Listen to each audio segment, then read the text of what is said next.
It's a dog, it's a dog, it's a doggy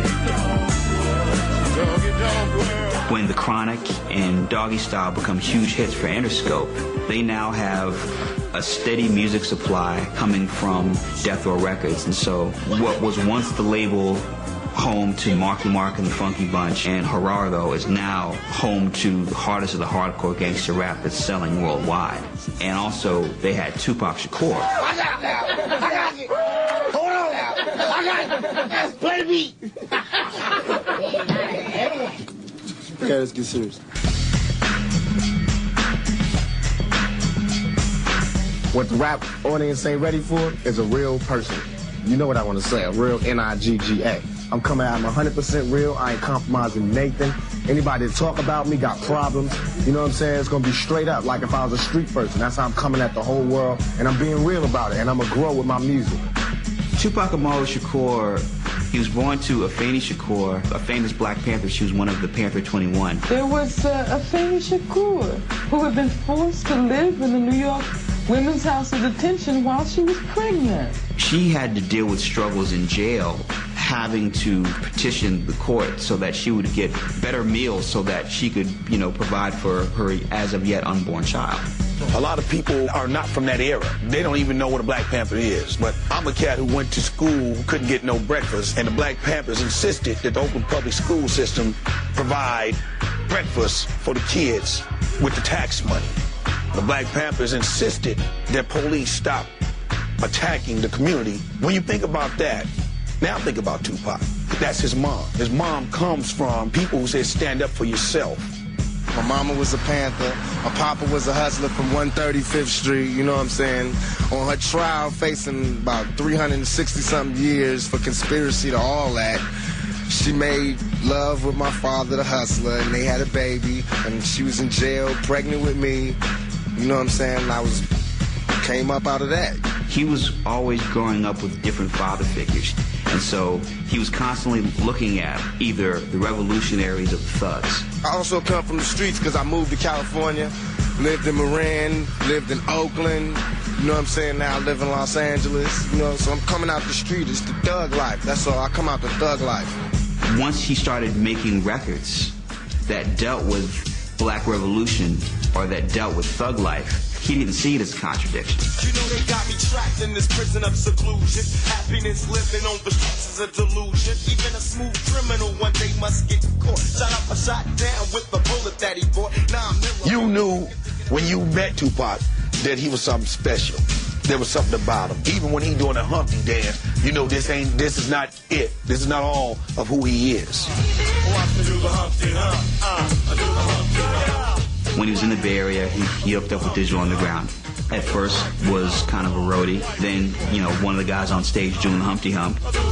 Snoop, who was the road manager of Digital Underground, used to go pick him up from the bus station, bring him over to me and my sister's crib so he could have something to eat. He was always broke. He was always skinny. I was starving, living in Marin. Shock was like, come on the road. You could be my roadie, you know what I'm saying? It ain't gonna be glamorous, but you'll be working, you'll be meeting people. I said, cool.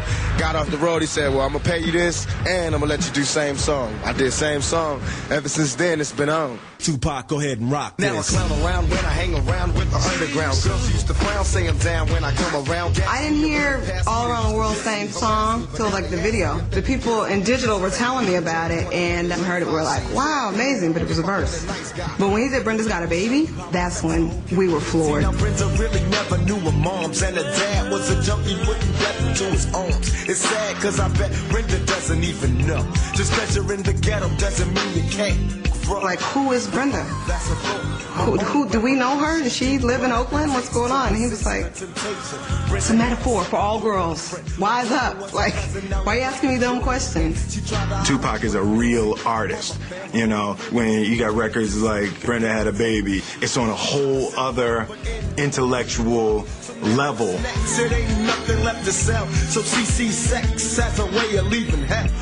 I was not even aware of Tupac's depth until I started to hear him just start writing and writing and writing. And I realized he had so much to say. Since we all came from a woman, got our name from a woman, and I came from a woman. Pac Pac was definitely really diverse. He had a lot of different sides, I think, as we all do. He would, at one point, have a record called, you know, Hold Your Head Up, and the next song would be I Get Around. So he would go back and forth. I get around. What you mean you don't know? He was struggling to find the center, and the center for Pac was to be a former revolutionary leader. If I know that in this hotel room they have food every day, and I'm knocking on the door every day to eat, and they open the door, let me see the party, let me see like them throwing salami all over I mean, just like throwing food around. Well, they're telling me there's no food in here. You know what I'm saying? Every day. I'm standing outside trying to sing my way in. You know what I'm saying? We are hungry, please let us in. We are hungry, please let us in. After about a week, that song was going to change to we hungry, we need some food. After 2-3 weeks, it's like, you know, give me all the food, breaking out the door. And after a year, you just like, you know what I'm saying? I'm picking the lock, coming through the door, blasting, you know what I'm saying? It's like you hungry, you reached your level, you don't want any more. We asked 10 years ago. We was asking with the Panthers. We was asking with them, you know, with civil rights movement. We was asking, you know, now those people that were asking, they're all dead and in jail. So now what do you think we're going to do? Yeah, holla if you hear me. Yeah.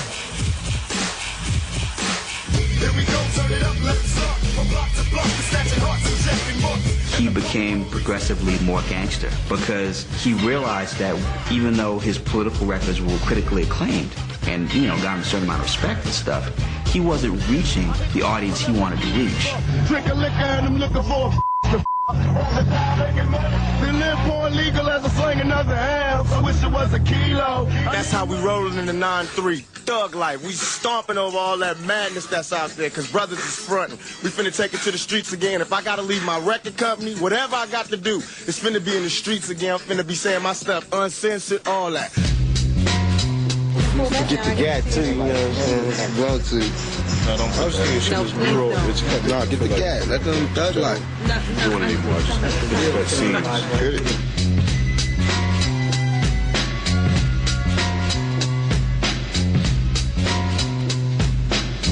I think throughout American pop culture, you've seen that people are fascinated by poverty and by crime. Hip-hop is definitely part of that tradition. If it was just Public Enemy back in those days, the hip-hop would not be where it is now.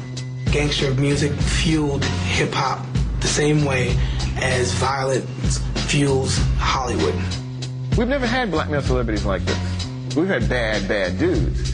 But these bad dudes were not projected into everyone's home on a daily basis with their shirt off, their muscles glistening, and big money in their pocket. We ain't had that in people's living rooms in Iowa. When I started making my gangster rap or hardcore rap, they said, you can't curse on records. You can't do that if you're going crazy. I'm like, okay, that's just how I'm living. And it just was embraced by so many. I'm like, wow, there's a lot of little bad kids out here. You dig?